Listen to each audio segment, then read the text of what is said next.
Hello guys, back to my channel. তো তোমাদের জন্য আবার একটা নতুন ব্লগ ভিডিও নিয়ে চলে এলাম।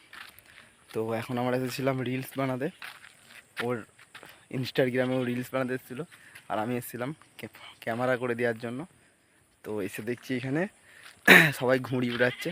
তো তোমাদেরকে ভাবলাম একটু দেখাই, তোমাদের সাথেও একটু শেয়ার করি। তো দেখতে থাকো ভিডিওটা, কীভাবে ঘুড়ি উড়াচ্ছে সবাই। কারণ আমরাও যখন ছোটো ছিলাম উড়িয়েছি, কিন্তু এখন বড় হয়ে গেছি, আর অত সময় নেই, কাজ নেই, ব্যস্ত। বিয়ে হয়ে গেছে আর তোমাদের সময়ও না এটা। আর খেবি একটা ইউটিউব চ্যানেল খুলেছে, তো তোমাদেরকে বলবো নামটা কি। তো এখন কটা ভিডিও আপলোড দিই, এই 2টো না 3টে ভিডিও আপলোড দিয়েছে। তো তোমাদেরকে বলবো ওকে একটু সাপোর্ট করে দিও। তো সুন্দর সুন্দর রিলস বানাই। তো তোমাদেরকে ইউটিউব চ্যানেলের প্রোফাইলটা দেখিয়ে দেবো, আর কী নাম দিয়েছে তাও বলে দেবো। তো তোমরা একটু ওকে সাপোর্ট করে দিও। তো সুন্দর সুন্দর রিলস ভিডিও দেখতে পাবে। তো চলো দেখাই কীভাবে ঘুড়ি উড়াচ্ছে সবাই। এইখানে সবাই ঘুড়ি উড়াচ্ছে, আর আমি যাচ্ছি মাঠে মাঠে। তো আমরাও প্রচুর আগে ঘুড়ি উড়িয়েছি, আর অনেক সুতো ছাড়ার কম্পিটিশান করেছি, কিন্তু এখন বড় হয়ে গেছি, যে যারা কাজ নিয়ে ব্যস্ত।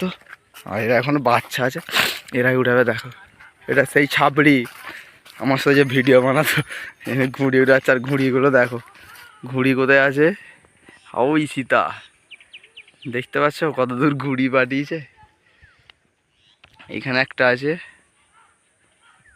একটা। সবাই ঘুড়ি উড়াচ্ছে এখানে, সেই মজা। আমরাও ছোটোবেলায় প্রচুর মজা করেছি। আর এর ঘুড়ি আটকে গেছে গাছে, আমার মুখ চাপা দিচ্ছে, কেউ চিনতে পারবে না। এদিকে দেখো ফোন ঘাটছে আর সুতো গুটাচ্ছে। আর এদিকে পেঁচি আছে, পেঁচি। এর ঘুড়ি আটকে গেছে এইখানে। আর এখানে যে খেপি আছে, এখানে আমরা রিলস বানাতে এসেছিলাম। তো দেখো কেমন ঘুড়ি উড়াচ্ছে, কত দূর। আর পেঁচি এসে গেছে, পেঁচি, পেঁচি এইটা, হ্যাঁ পেঁচি। আর এইদিকেও উড়াচ্ছে, তখন ঘুড়ি দেখবে এইখানে আছে, দেখা যাচ্ছে না। এই দেখো, এই দেখো, এই দেখো, উড়াচ্ছে, ওখানেও উড়াচ্ছে ঘুড়ি। যে ন্যাজটা দেখা যাচ্ছে অনেক দূর। আর এখানে যেমন মহাদেব, তাই এটা আকাশের ঘুড়ি। আকাশে পাঠিয়ে দিয়েছে, একদম ঘুড়ি আটকে গেছে। এইখানে আছে দুটো আর একটা। তো খুবই দুঃখের বিষয়, আটকে গেছে ঘুড়ি, আর চিঠি পাঠাচ্ছে এটা। দেখো দেখো,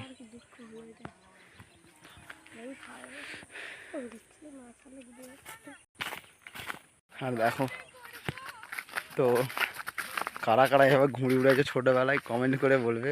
তো আমরা প্রচুর উড়িয়েছি, প্রচুর। ছোটোবেলায় আমরা নিজেরাই ঘুড়ি করতাম, ঘুড়ি কিনে আনতাম না দোকান থেকে, আমরা নিজেরাই ঘুড়ি করতাম খবরের কাগজ দিয়ে ঘুড়ি উড়াতাম। আর আমাদের কাটাকাটি না, সুতো সুতো মানে কে কত দূর ঘুড়ি পাঠাতে পারে, সেরকম কম্পিটিশান করতাম সুতো ছাড়া। তো আমার ঘুড়ি উড়ানোর ল্যাটা এটা এখনও ছিল, আর বছরে দিয়েছিলাম একজনকে, সব ভেঙে দিয়েছে, একদিন রেখে দিয়েছিলাম। আর এখানে একে দেখো ধান বাড়ি নামিয়ে দিয়েছে, একটা গরু যাচ্ছিল। তো সবাই কমেন্ট করে জানাবে কারা কারা এভাবে ঘুড়ি উড়িয়েছ। তো আজকের মতো টাটা, আবার দেখাবে নেক্সট ব্লগে।